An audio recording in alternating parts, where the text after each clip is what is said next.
ये टीवी के मौलाना इस बात को नहीं समझते हैं, आखिर क्यों चंद रुपयों के लिए तुम उन न्यूज चैनल्स पर जाके बैठ जाते हो और पूरे कौम को बदनाम करते हो। मैं ये भी पूछना चाहता हूं कि ऐसे शोज में आखिर कुछ लोग, कुछ मुसलमान धर्म गुरु बनकर आखिर क्यों पहुंच जाते हैं। आप जानते हैं ट्विटर पर एक ट्रेंड जो है इस वक्त चल रहा है, रेंटल मुल्ला, यानी कि 5-5 हजार में कुछ मौलाना धर्म गुरु का भेष धरकर इन चैनल्स में बैठ जाते हैं। मैं रेंटल मुल्ला तो नहीं कहूंगा, मगर मैं इन्हें टीवी मौलाना कहूंगा। मैं आपको बताना चाहता हूं दोस्तों, मैं जानना चाहता हूं कि जो न्यूज चैनल एक समुदाय को लगातार टारगेट करता रहता है, वहां पर इन मौलानाओं को जाने की क्या जरूरत है सिर्फ 5,000 रुपए के लिए। क्या आप जानते हैं इन्हें 1 घंटे में गालियां सुनने के लिए जो जाते हैं, इन्हें 5,000 रुपए मिलते हैं, उससे ज्यादा नहीं मिलते हैं। मैं कहता हूं कि अगर आपकी रोजी रोटी भी इन 5,000 रुपए से चलती है तो भाई आप क्राउड फंडिंग करके बात करो लोगों से। यह किस तरह की सोच है मैं ये जानना चाहता हूं कि ये लोग इस नफरती एजेंडे को आगे क्यों बढ़ा रहे हैं। मैं आपको एक मिसाल देता हूं। कुछ दिनों पहले एक मिसाल सामने उभर कर आई थी कि एक मुस्लिम लड़की गीता के श्लोक पढ़ रही थी, और यकीन मानिए दोस्तों, जब वो लड़की गीता के श्लोक पढ़ रही थी ना, तो बहुत खूबसूरत लग रहा था। अब एक न्यूज चैनल ने क्या चालाकी की, उस लड़की को बिठा दिया स्टूडियो में और उसके सामने 2 लंबी लंबी दाढ़ी वाले मौलाना बिठा दिए, और उस पूरे 1 घंटे के कार्यक्रम में वो मासूम लड़की तो गीता के श्लोक पढ़ रही थी, और वो दो मौलाना जो हैं बोल रहे थे, देखिए हमारे इस्लाम में ये अलाउड नहीं है, ये नहीं है, फलाना ढिमकाना। अब आप सोचिए, ये तस्वीर जब दिखाई जाती है तो इसका क्या फर्क पड़ता है आम जनमानस पर। उन 2 मौलानाओं को वहां जाने की क्या जरूरत थी।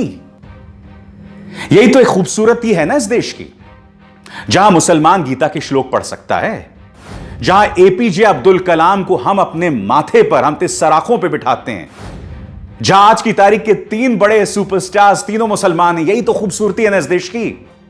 मैं आज इसलिए बता रहा हूं क्योंकि इन्हीं न्यूज चैनल्स पर जब पालघर लिंचिंग को हिंदू मुस्लिम बनाने की कोशिश की जा रही थी, ये टीवी मौलाना वहां जाकर बैठ जाते हैं। आखिर क्यों? ये आपकी जिम्मेदारी है। अगर आप इनके परिवार के सदस्य हैं तो इनसे बोलिए कि ऐसा शर्मनाक काम न करें, क्योंकि इसके जरिए सिवाय समाज के अंदर दोहराव पैदा करने के और कुछ नहीं हो रहा है। सिवाय मुसलमानों की बदनामी के कुछ नहीं हो रही है इसके जरिए। और अंत में सवाल मैं प्रधानमंत्री से भी करना चाहता हूं। प्रधानमंत्री, हाथ जोड़कर मेरी प्रार्थना है आपसे, इन चैनल्स के जहर पर लगाम लगाइए। मैं जानता हूं कि योगी आदित्यनाथ की उत्तर प्रदेश पुलिस ने कई न्यूज चैनल्स के जहर का पर्दाफाश किया है, मगर इनके खिलाफ एफआईआर दर्ज की जाए इस जहर को फैलाने के लिए। हाथ जोड़कर मेरी प्रार्थना है, क्योंकि आप जानते हैं इस सब का असर अंतर्राष्ट्रीय तौर पर पड़ रहा है। आप क्या चाहते हैं? आप क्या चाहते हैं कि गल्फ में जो लाखों भारतीय काम करते हैं, क्या वो वापस भारत आ जाएं? क्या आप जानते हैं कि ओमान की तरफ से, कतर की तरफ से, सऊदी अरब की तरफ से, यूनाइटेड अरब एमिरेट्स की तरफ से, सभी तरफ से कठोर तेवर अपनाए जा रहे हैं वहां के हुक्मरानों द्वारा। क्यों? क्योंकि वहां पर जो भक्त बसे हुए हैं ना, यानी कि बीजेपी के जो कट्टर समर्थक हैं, वो वहां बैठे बैठे मुस्लिम विरोधी बयान देते हैं, जहरीले बयान देते हैं, और अब उन पर कार्रवाई की जा रही है। मैं आपसे हाथ जोड़कर प्रार्थना करता हूं प्रधानमंत्री, मैं जानता हूं कि आपको ही नहीं, संयुक्त अरब अमीरात में हमारे जो एम्बेसडर हैं, जो हमारे ओमान में एम्बेसडर हैं, सबको बयान देना पड़ा। यहां तक कि हमारे माइनॉरिटी अफेयर्स मिनिस्टर इन सज्जन मुख्तार अब्बास नकवी को भी बयान देना पड़ा कि भारत जो है मुसलमानों के लिए स्वर्ग है। मैं नहीं जानता हूं कौन सा स्वर्ग है। स्वर्ग भेजने की बात तो नहीं कर रहे हैं कहीं आप। खैर, वो बात अलग है, मगर जो मैं आपसे कह रहा हूं कि वक्त आ गया है कि इस तरह के जहरीले मीडिया पे कृपया लगाम लगाइए। जी हां, लगाम लगाइए। उसके अलावा कोई चारा नहीं है। देश चल नहीं पाएगा।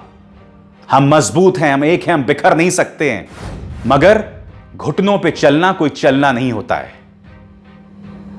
आज मैं आप सबसे हाथ जोड़कर प्रार्थना कर रहा हूं, एक पत्रकार होने के नाते नहीं, बल्कि एक इस देश के एक नागरिक होने के नाते, कि कृपया इस जहर को अपने मन, अपनी आत्मा का हिस्सा मत होने दीजिए, क्योंकि इससे कोई एक समुदाय को नुकसान नहीं पहुंचने वाला है, पूरा देश इसमें डूब जाएगा। भारतीय जनता पार्टी के ये नफरती नेता बाज आएं, जिन न्यूज चैनल्स का मैं जिक्र कर रहा हूं, ये लोग बाज आएं, क्योंकि जिन न्यूज चैनल्स पर ये एंकर्स काम करते हैं, तुम्हारे भी बच्चे हैं, तुम्हारे भी बच्चे स्कूल जाते हैं। आप क्या चाहते हैं? कल्पना कीजिए, आप लाइन लगाए एक सुपर स्टोर के बाहर खड़े हैं, आप अपनी रोजी रोटी के लिए गए हैं, आप चावल अनाज वगैरह लेने गए हैं, आप लोग सब खड़े हैं, और अचानक ऐसे ही जहरीले प्रोपेगेंडा के चलते वहां पर दंगे छिड़ जाएं। बताइए, इसका जिम्मेदार कौन होगा? खैर, यह बात मैं अपनी हर शो में करता हूं, मुझे लगता है कि इसी पे कोई फर्क नहीं पड़ता, मगर मुझे भी वाकई इस बात का थोड़ा सा भी फर्क नहीं पड़ता कि आपके कान में जूं तक नहीं रेंग रही है, क्योंकि मैं अपनी आवाज इसी बेबाकी के साथ बुलंद करता रहूंगा। जय हिंद। लाइव टीवी, सच सबसे आगे।